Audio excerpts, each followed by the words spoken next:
নমস্কার, আমি একজন বঞ্চিত ফ্রেশার প্রার্থী শিশির দাস। আজকে যে বিষয়টা সকল ফ্রেশারদের সামনে উত্থাপন করতে চলেছি সেটা হচ্ছে যে 1997-1998 সালে যারা জন্মগ্রহণ করেছে তাদের প্রতি আমার কোনো রাগ নেই, কিন্তু রাগ হচ্ছে তারা 10 নম্বর পেয়েছে। এটা কি মেনে নেওয়া যায়? মেনে নেওয়া যায় না। কেন 1997-1998 সালে জন্মগ্রহণ করে 10 নম্বর পাবে, এক্সপিরিয়েন্সের নাম্বার পাবে? তথ্য দিয়ে বলছি, প্রমাণ দিয়ে বলছি। দেখুন, সিরিয়াল নাম্বার 3, পেজ নাম্বার 135, 25শে ফেব্রুয়ারি জন্মগ্রহণ করেছে, 1996 সালে।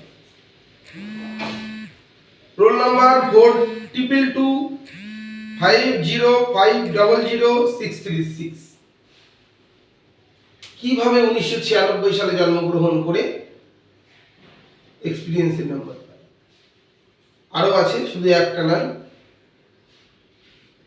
6 জানুয়ারি 1995 এ জন্ম, serial number 14, page number 140, roll number 422505000119।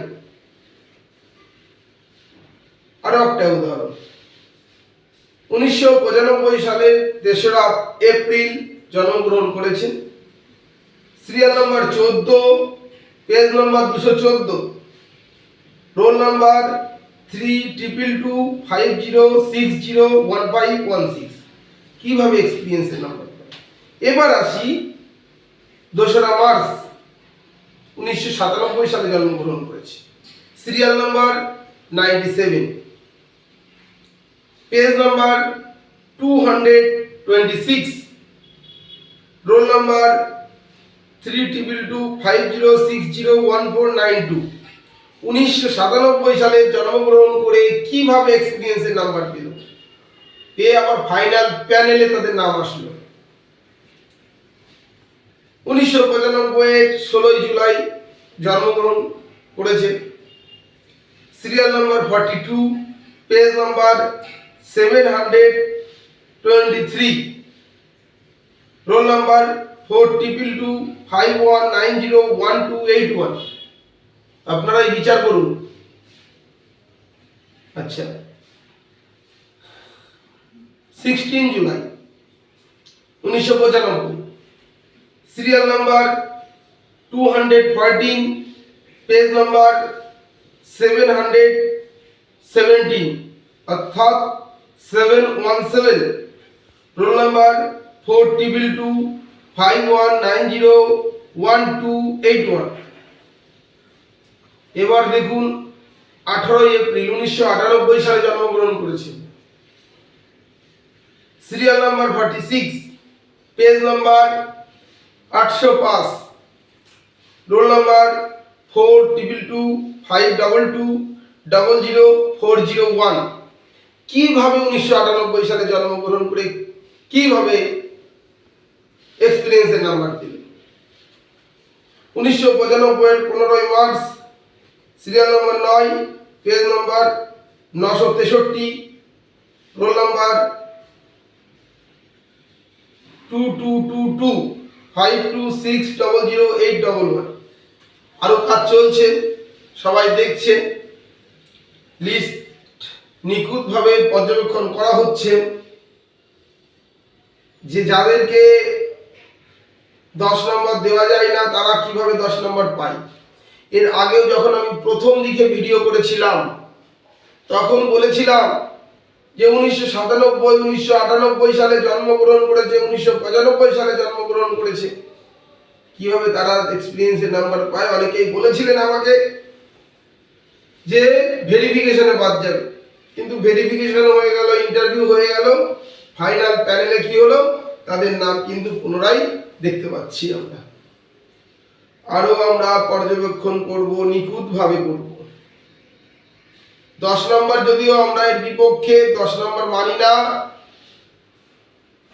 সংবিধান অমান্য করা হচ্ছে, অসমতা দেখা দিচ্ছে যেখানে সমতার কোনো স্থান নেই।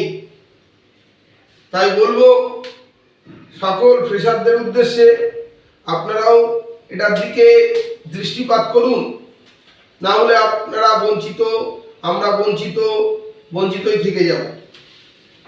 যদিও 11-12-এ আমরা তেমন কোনো সুযোগ পাইনি, কিন্তু ফ্রেশাররা কত পার্সেন্ট পেয়েছে? 1% পাই।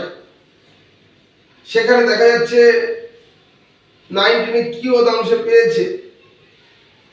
একটা প্রশ্ন করি তাদেরকে যে আমরা 3.5 লক্ষ ফ্রেশার প্রার্থী, আমরা কিছু পার্সেন্টেজ পেয়েছি 9-10-এ, ঠিক আছে মানলাম, হাওয়াই ভাসছে খবর।